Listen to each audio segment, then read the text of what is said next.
डूंगरपुर जिले के बिछीवाड़ा थाने के सामने पिछले 2 दिनों से चल रहा विधायक का धरना आखिरकार खत्म हो गया है।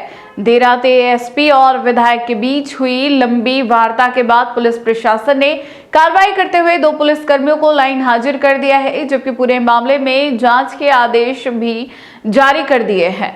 डूंगरपुर में कांग्रेस जिला अध्यक्ष और विधायक गणेश घोगरा के नेतृत्व में बिछीवाड़ा थाने के सामने चल रहा धरना मंगलवार रात करीब 1 बजे खत्म हो गया। पिछले 2 दिनों से विधायक अपने समर्थकों, पीड़ित परिवार और स्थानीय लोगों के साथ थाने के बाहर डटे हुए थे। धरना एक युवक और उसके पिता के साथ कथित मारपीट के विरोध में दिया जा रहा था। साथ ही बिछीवाड़ा पुलिस पर अवैध वसूली जैसे गंभीर आरोप भी लगाए जा रहे थे। प्रदर्शनकारी पुलिस कर्मियों के खिलाफ सख्त कार्रवाई की मांग पर अड़े हुए थे। मंगलवार को मामले ने तब मोड़ लिया जब डूंगरपुर डीएसपी तपेंद्र मीणा और बाद में एएसपी मुकेश कुमार साखला मौके पर पहुंचे। एएसपी और विधायक के बीच कई दौर की लंबी बातचीत चली, जिसमें विधायक की मांगों पर सहमति बन गई। वार्ता के बाद एसपी के आदेश पर बिछीवाड़ा थाने के एएसआई रामचंद्र और हेड कांस्टेबल सुनील कुमार जांगिड़ को लाइन हाजिर कर दिया गया। इन दोनों पुलिसकर्मियों पर ही मारपीट के आरोप लगे थे। इसके अलावा पूरे मामले में जांच के आदेश भी दिए गए हैं और दोषी पाए जाने पर सख्त कार्रवाई का आश्वासन दिया गया है। प्रशासन की ओर से कार्रवाई और जांच के आश्वासन के बाद विधायक गणेश घोगरा ने अपने समर्थकों के साथ धरना समाप्त कर दिया।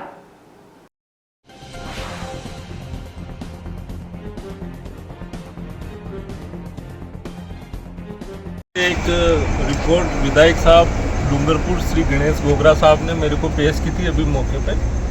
इन पे 2-3 आरोप लगाए हैं।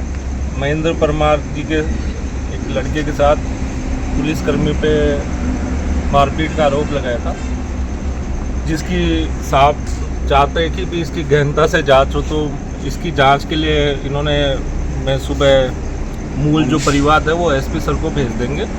दूसरा, एक जांच इन्होंने थाना अधिकारी व उनके पे कुछ और चीज़ों पे अवैध गतिविधियों के बारे में आरोप लगाया है। तो इसकी जांच के लिए भी इन दोनों के जांच के लिए एसपी साहब को ये जो मूल साहब का जो परिवाद है ये एसपी साहब को भेजा जाएगा।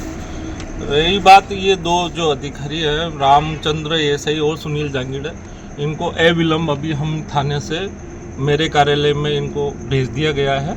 अभी हमने रवाना भी कर दिया, इनका कागज में यहाँ से रवानगी कर दी मेरे कार्यालय में। इनको भी जब तक जांच नहीं हो तब तक वो मेरे कार्यालय में पदस्थापित रहेंगे। जो भी अगर जांच में वो दोषी पाए जाते तो उनके विरुद्ध कठोरतम कार्रवाई की जाएगी। यह एमएलए साहब से भी मेरी अभी खूब देर तक एमएलए साहब, सीओ साहिबान रिजवान जी और भैयालाल जी से हम लगातार पिछले 1.5 घंटे से हम बातचीत कर रहे हैं। और बातचीत के दौरान यही चाह रहे हैं कि साहब इनका विधायक साहब का ये पक्ष था कि हमारी जो बात है, जो हमने लिखित में जो रिपोर्ट दी उस पर जांच हो। जांच के बाद अगर वो दोषी पाए जाते तो कठोर कार्रवाई का इन्होंने आश्वासन चाहा। तो मैं आश्वासन देता हूँ कि अगर ऐसी कोई हमारे जो जांच के दौरान दोषी पाए जाते तो इसके विधि संगत कार्रवाई की जाएगी।